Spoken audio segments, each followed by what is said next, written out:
आज हम चाहते हैं कि एक हकीकी वाकया के बारे में गुफ्तगू करें कि जिसका नाम गदीर है। ये वाकया एक इलाके में पेश आया। हजारों की तादाद में वहाँ अफराद मौजूद थे। लोगों की तादाद 60,000 से 1,50,000 तक बताई जाती है।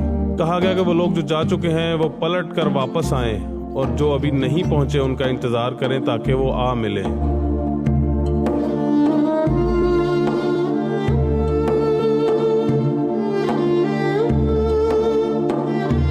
गदीर खुम का इलाका अभी मौजूद है।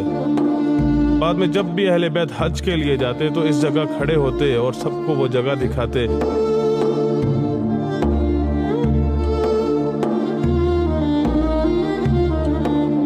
वहां एक मस्जिद भी बनाई गई थी कि बाद में वहाबियों ने उसे ढा दिया। अभी भी उसके खंडरात मौजूद हैं। आज मैंने आपका दीन कामिल कर दिया। वहां ऐसा क्या हुआ कि दीन कामिल हो गया? ऐसा क्या वाकया पेश आया कि पैगंबर वो बात बताते डर रहे हैं? ए पैगंबर, डरो मत, खुदा तुम्हारी हिफाजत करेगा, जाओ और जाकर बोल दो। मुआशरे के अफराद के दिलों में, उनके जहनों में ऐसा क्या था कि पैगंबर ने सोचा कि अगर मैं इन्हें जाकर बोलूंगा तो ये मुखालफत पर उतर आएंगे। पैगंबर को तो अपनी जान का खौफ नहीं था। इसी जंगे ओहद में पैगंबर सबसे आगे जंग करने के लिए जाते थे, तो किस चीज से डर रहे हैं? इससे कि कहीं इस इनकलाब की बुनियादें ही ना हिल जाएं। फिर जब पैगंबर ने बता दिया तो खुदा ने कहा, आज के दिन काफिर तुम्हारे दीन से मायूस हो गए। ये कुरान की आयत है। काफिर मायूस हो गए कि अब वो इस्लाम का खात्मा नहीं कर सकते। लेकिन नुक्ता ये है कि ये सब असहाब कहाँ गायब हो गए? ये वाकया क्या था? इसके 70 दिनों बाद सकीफा का वाकया पेश आया। मेरे अजीज शिया सुन्नी, मेरी बात सुन रहे हो ना? ख्वाह मसीह हो, मैं एक इंसान से मुखातिब हूं कि 70 दिनों में ही इंसान एक ऐसी चीज भुला सकता है? ये मुमकिन नहीं है।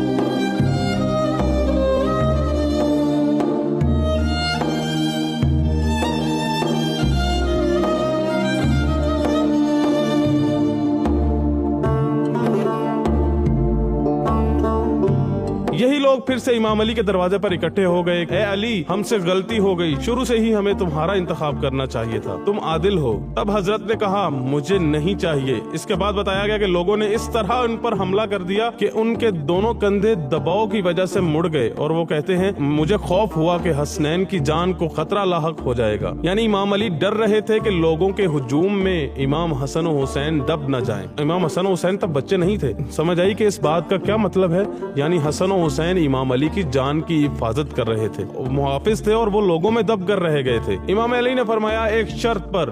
पूछा, क्या शर्त? कहा कि आऊंगा तो बिल्कुल पैगंबर अकरम की सीरत पर अमल करूंगा। जरा सी चीज भी जो तुम बैतुल माल से ले गए हो वापस करनी पड़ेगी। सिर्फ इमाम अली वो खलीफा थे कि लोगों ने इस तरह इनका इंतखाब किया।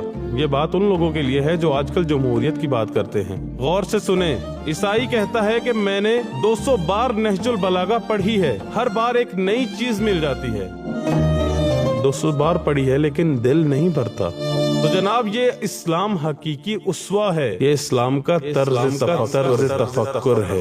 लक़द काना अली बिख़साइसिही जमीअन वसौफ यब्क़ा फ़ी कुल्लि अक़लिन क़वीम वक़ल्बिन करीम वविजदान सलीम फ़फ़ी कुल्लि इंसान हक़ीक़िय्यिन वसवी शैउन मिन अली ला लिक़ौमिन वला लिदीन हुवा लिन्नास अजमईन।